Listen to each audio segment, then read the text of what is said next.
Well, hello and welcome today. Hopefully we are having a good day.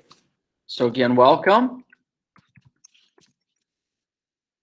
Yes, we look at this as our last day of distant learning because next week we shift to the hybrid model. And how are we feeling about that? Feel free to put into the chat or unmute and let me know how are we feeling about the shift.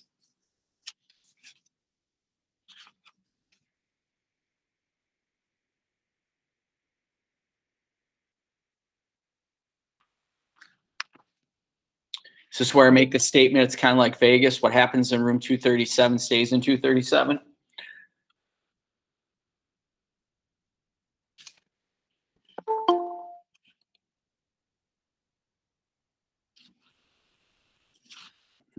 If I think about my conversation that I had with my seniors about the shift back to the hybrid model, they're all over the spectrum in terms of how they feel and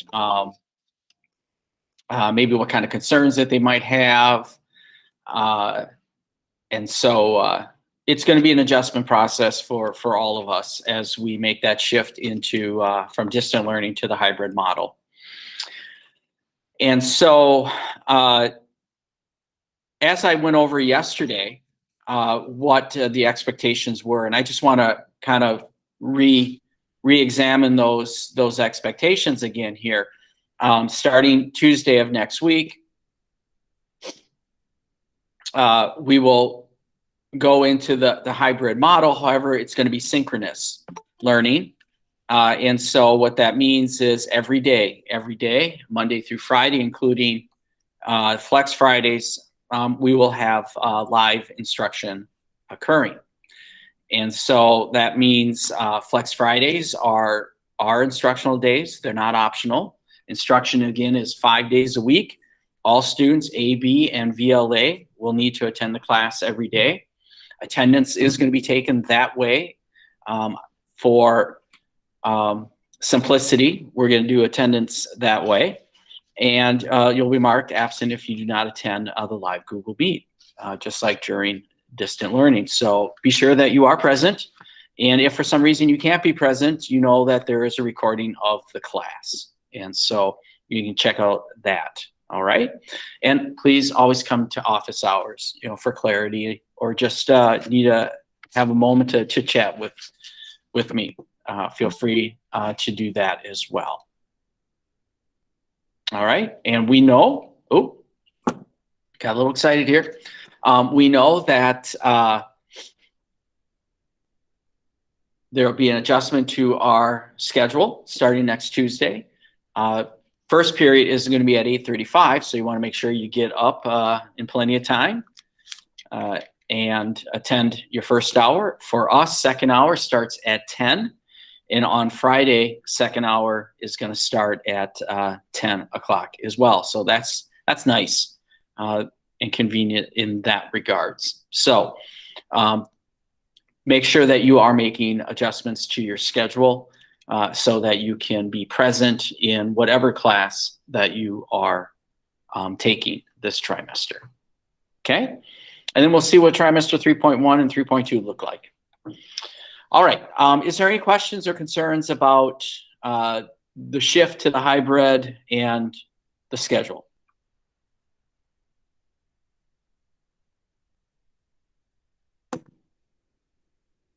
Okay.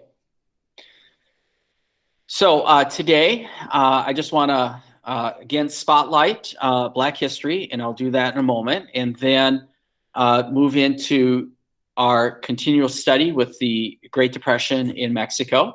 And so I have a few ideas with that, and then see if there's any questions or concerns, and then cut you loose for the rest of the class period. And then, as mentioned there also on the slide, next week we'll have first summative. We have not had a summative yet, and it will be the impact of the Great Depression. So we're going to look at more of the human side of the Great Depression and the impact in regards to that. Okay. So with that, what I want to spotlight today is actually for Black History is a gentleman that I had mentioned at the beginning of the study of the Great Depression when I read Long Dark Night, and it was Gordon Parks. Gordon Parks, he has an epically long name here, Gordon Roger Alexander Buchanan Parks. So he has 3 middle names to go with it. Gordon Parks, he was born November 30th, 1912 in Fort Scott, Kansas, and he's one of 15. So I believe Wilma Rudolph was one of 25. Gordon Parks is one of 15. It's a lot of kids.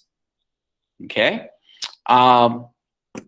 He faced discrimination as a child. He attended a segregated elementary school and was not allowed to participate at high school because of his race. Even though there was only one high school in his town, still being denied an opportunity to participate in school activities because of the fact that he was African American.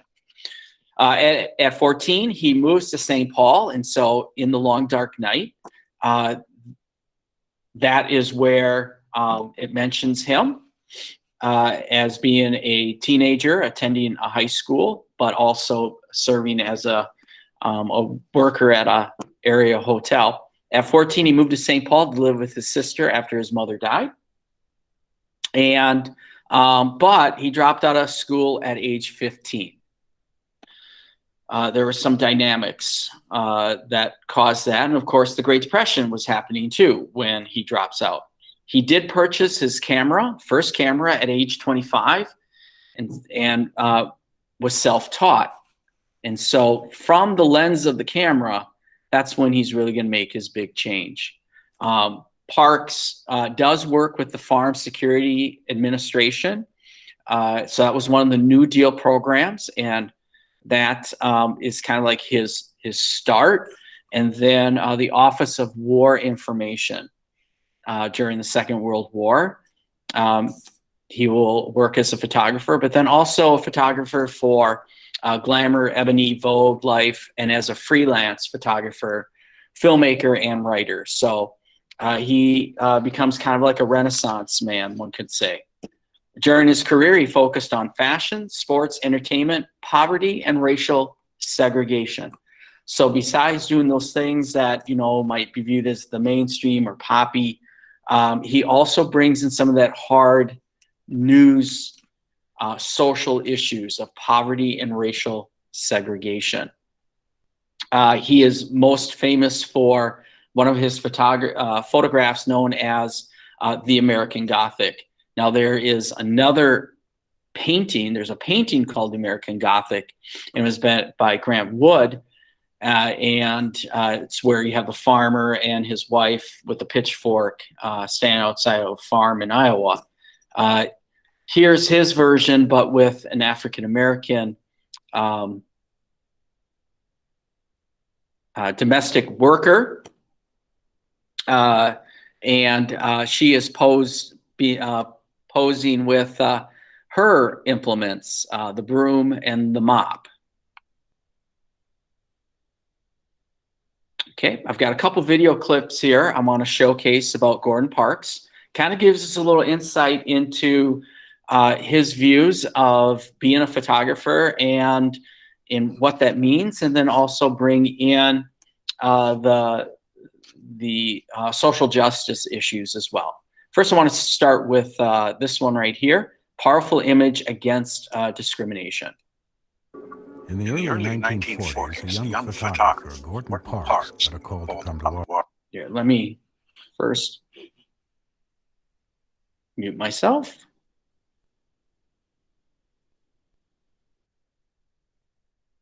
Washington. With the success of the FSA, its role was being expanded. Roy Stryker believed that photographs could be used to combat racial discrimination. He began by showing Parks how things really worked on the streets of the nation's capital.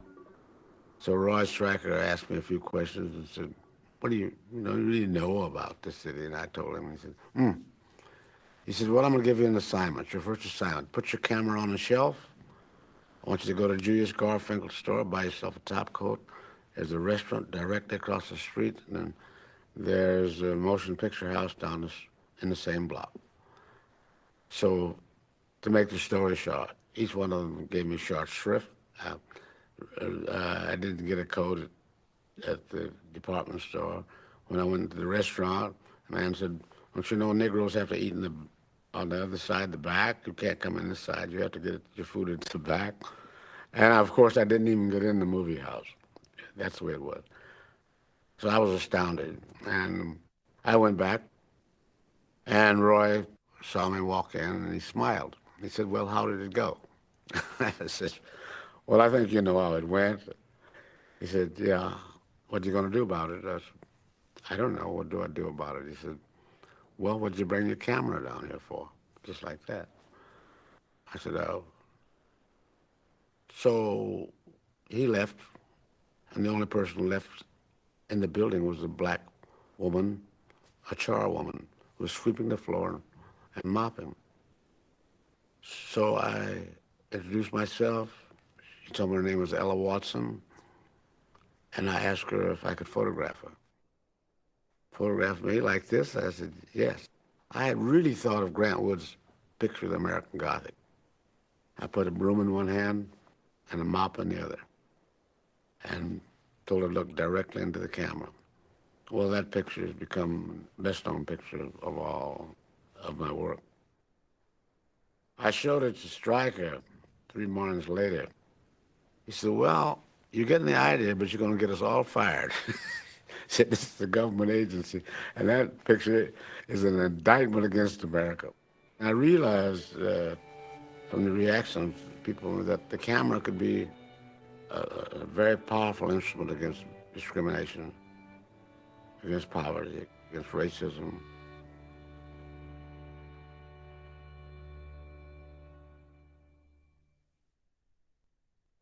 In the early 1940s, a young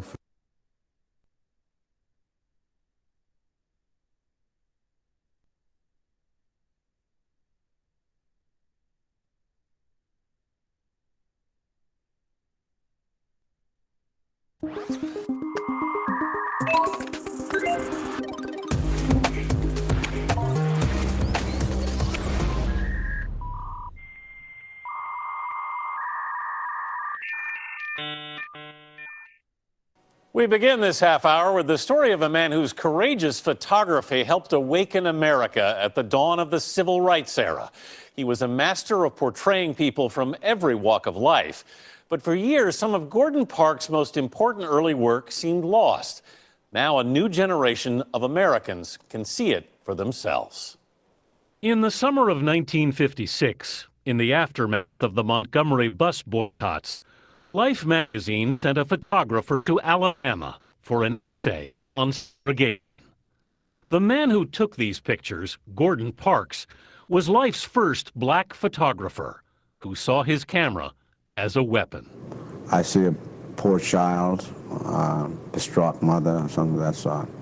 It's not important at that particular moment that I express my feelings, but it's important that I let the world know what they are thinking and what they're going through. And so I become an instrument for them. And I think that's what the camera does in that instance. That sort it serves a purpose.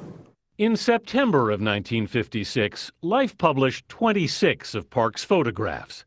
And while he later exhibited some of the shots, the bulk of Parks' work from that assignment was thought to have been lost until a few years ago.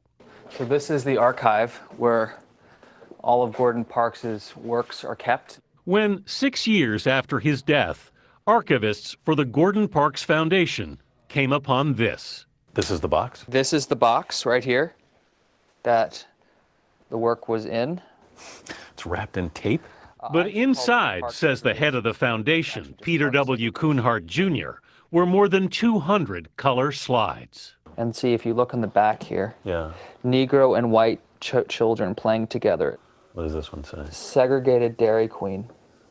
Mobile, Alabama. This photograph of this classroom, which is just a black classroom looks like something that you'd see in the 1800s. To think that this was 1956. The foundation made prints. The photographs, many never seen before, are now on exhibition at the High Museum in Atlanta and at the foundation's new headquarters in Pleasantville, New York. So this is Andrea Tanner and her granddaughter looking into a white clothing store. That's sort of the life that she doesn't have. And you know, Gordon really didn't stage these pictures. He would follow them around and sort of just observe what they were doing. These are just pictures of life as it was happening. Life as it was happening. Images from an ordinary day in the segregated South. Children peering through a fence at a forbidden playground. And this photograph is of the mailman. This is the mailman? This is the mailman right here. In the pith helmet? In the pith helmet. He is reading the mail to this couple because they're illiterate. A woman and child outside an Alabama movie theater.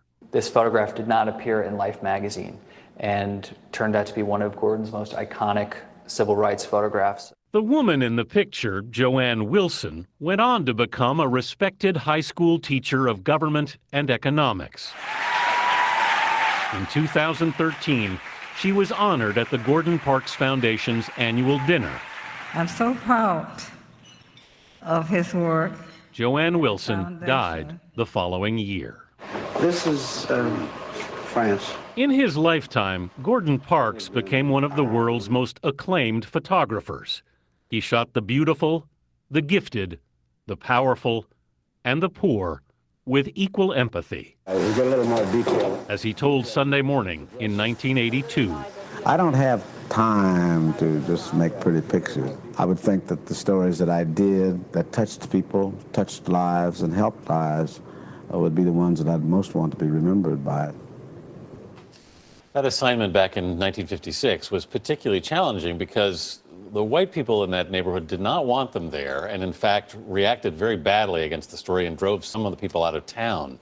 I think one of the things that's so striking about these images is so much of the civil rights movement came to us in black and white. Right. And to see these ordinary pictures in color, just it's like you're back in time and it's so vivid. It's so vivid, it's so compelling, and I think especially in this day and age where everyone has a cell phone camera, you can appreciate what a fine talent he was. In addition to the emotional impact of his photos, you just see the incredible eye that he had. Yeah, and if you love the pictures, there's a great new book called Segregation Story that has them, Gordon Parks.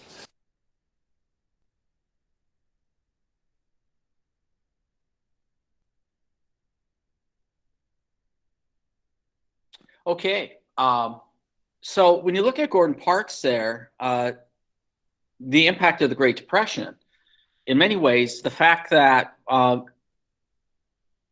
Great Depression caused him to lose his job, and then he needed to go and find another alternative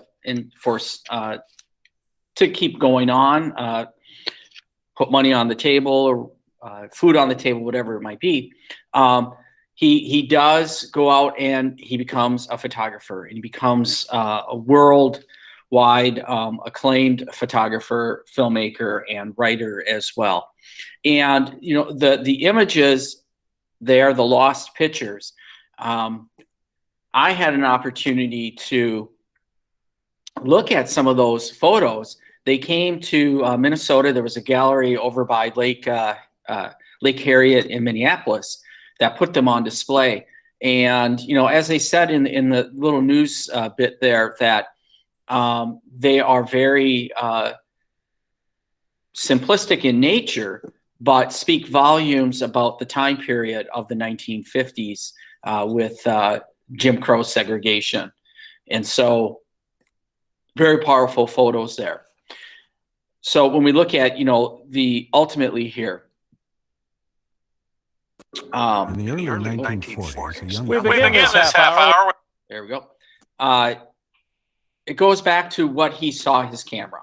I saw that the camera could be a weapon against poverty, against racism, against all sorts of social wrongs. I knew at that point I had to have a camera. And so just in general, when we think of photojournalists, in many ways, they are telling a story. And that story can be very impactful and create change. So there we have it, Gordon Parks. Anyone have any questions about Gordon Parks?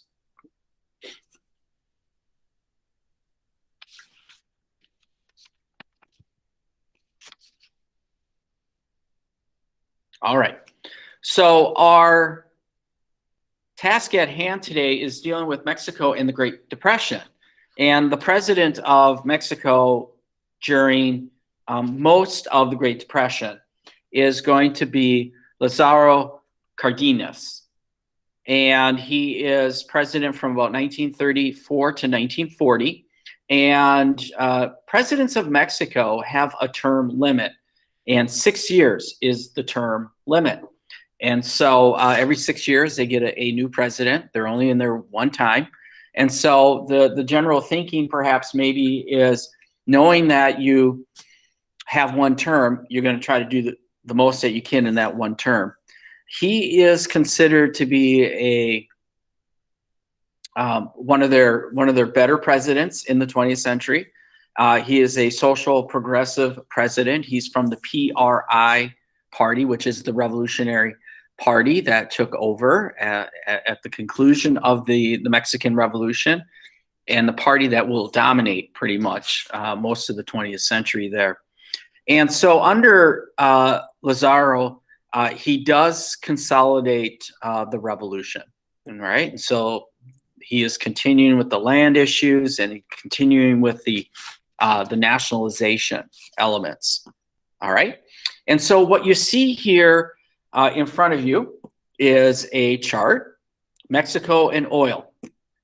And in 1934, you can see that the number of barrels produced was 34,000. So that's going to probably most likely put it into the mill, 34,000. And then by 1940, it's 44,000. Okay. What does that tell us? What conclusions can you make about the annual, or about the amount of oil produced in Mexico during Cardenas' term in office? What can we say? What kind of conclusions can you make? Put it in the chat or unmute.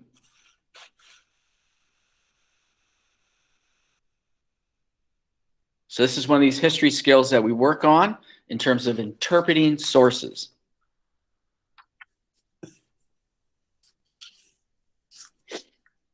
What conclusions? So maybe I'll put in the chat. What conclusions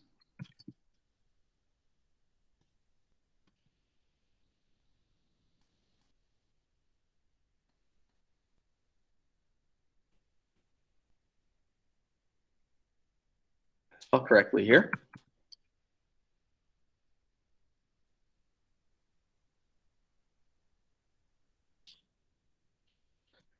Right, so I see they sold more oil at the time as time went on. He raised the economy over time.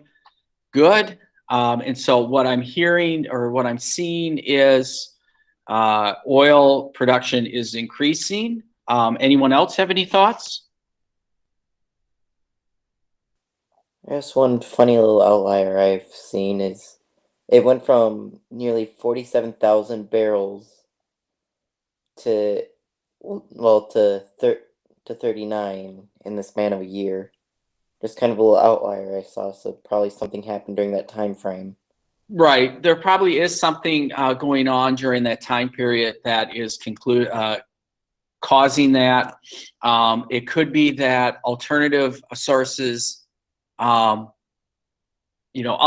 oil sources are being found maybe at that time. But by 1939, 1940, what event is happening?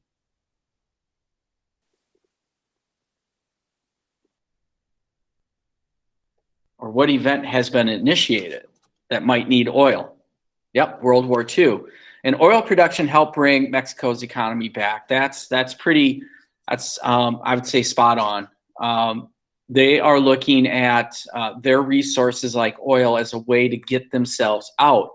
Now, what did the Mexican government do to the oil refineries?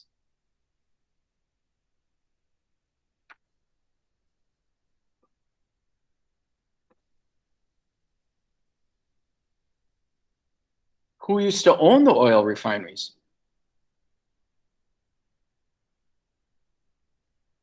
Anyone want to speculate?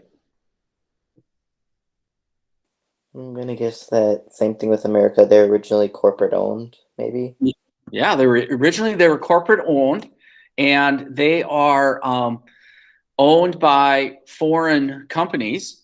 And so this is where like British Petroleum, Shell, Standard Oil, these companies had refineries in Mexico, and then they nationalized them. They took them over. And so that meant those companies needed to negotiate with the Mexican government to kind of get some compensation, and they will get some compensation. That may not happen in Cuba, but in Mexico, it did happen. Yes, so we see the oil production increasing. So this is one way to get them out of the Great Depression. Now, Saudi Arabia actually in the 1930s is also going to find that it has a mother lode of oil as well. So eventually Mexico and Saudi Arabia they're going to be competitors. It's not until the 1960s do we get the organization known as OPEC out there. All right, now with this one, okay, as you are looking at this, I want you to think about why might Cardenas have chosen U.S. properties in particular nationalize. So land and liberty and Mexico for the Mexicans were among the most popular slogans of the Mexican Revolution between 1910 and 1920. These were rally cries, may make agrarian reforms and economic nationalism prominent features of the 20th century Mexican politics. However, it was only through the exploration of American-owned rural properties in post-revolutionary Mexico that both of these important issues coalesced. Between January 1927 and October of 1940, 311 individual and corporate American property owners lost approximately 6.2 million acres to Mexico's land redistribution program. When President Lázaro Cárdenas' administration expropriated most of this property in the mid to late 30s, it sparked a serious bilateral conflict that I have termed the agrarian dispute. This crisis severed or severely strained diplomatic relations due to the fact that hundreds of American-owned properties below the border were seized without compensation. Down the road, they will get compensated for it. So why did he choose U.S. properties in particular to nationalize? What do we think?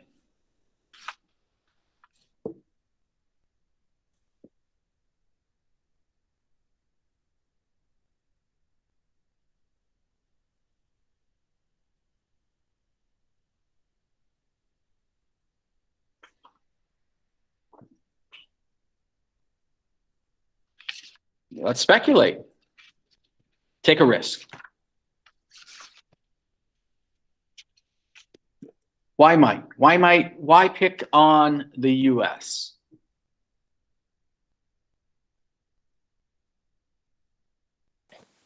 Well, one thing that they said was obviously there are a lot of U.S.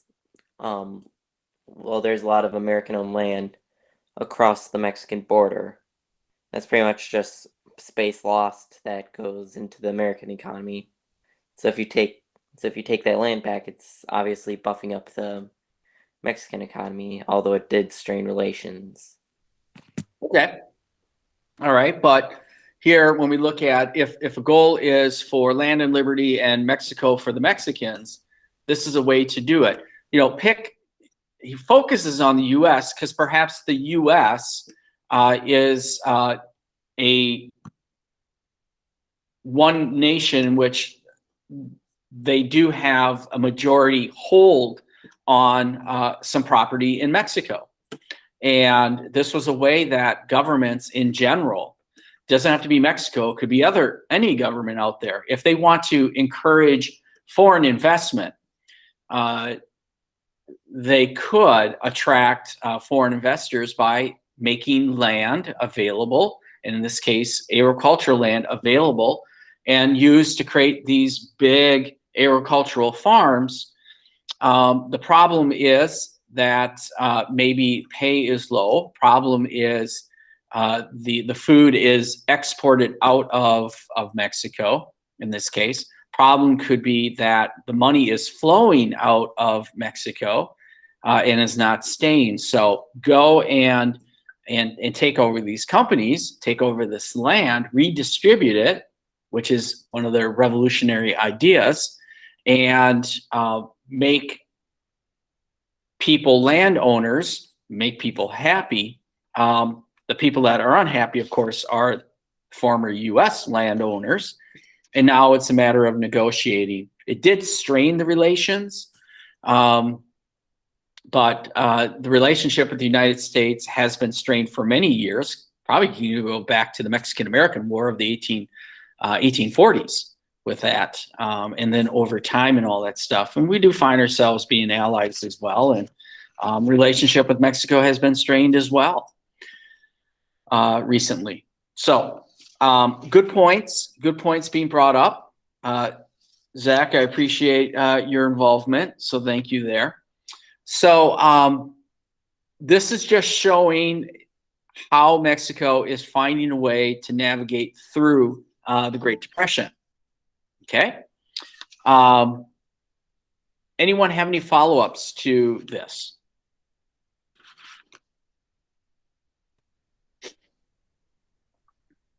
Okay, so today you should be working on, let me get it here, let me share this with you. You should be working on the assignment, which is Great Depression in Mexico, right? So it's going to look something like this. So you should have that out there. Shouldn't take that long. It goes in order. It's cause and effect, and it is due tomorrow. All right, so it's due tomorrow. Are we having any difficulties with this? No, sir, not on my end. Okay.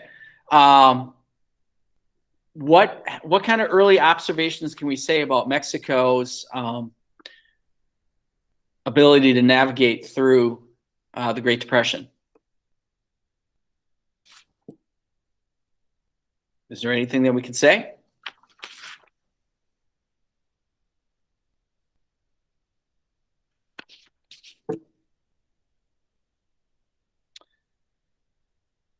Well, I'll just simply say it's going to be different than the United States and Canada. So not very insightful with my little thought there, but it is going to be different. Okay.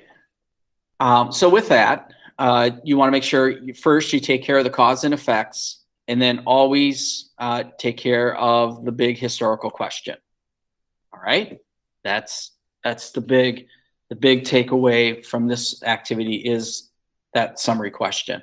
We're trying to get you to take your thought process to that higher level.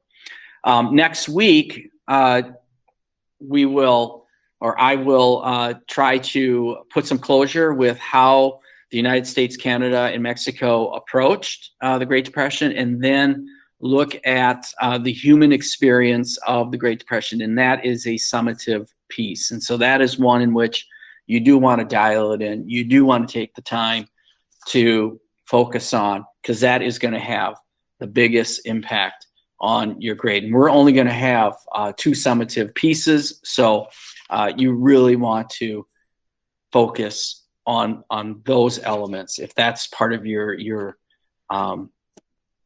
approach to learning. Focus on the summary or summative, and kind of de-emphasize the formative pieces. All right, so with that, I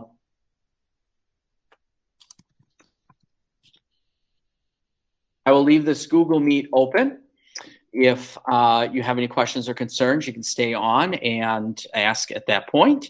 If you don't, you can exit and have a fantastic day and a wonderful weekend.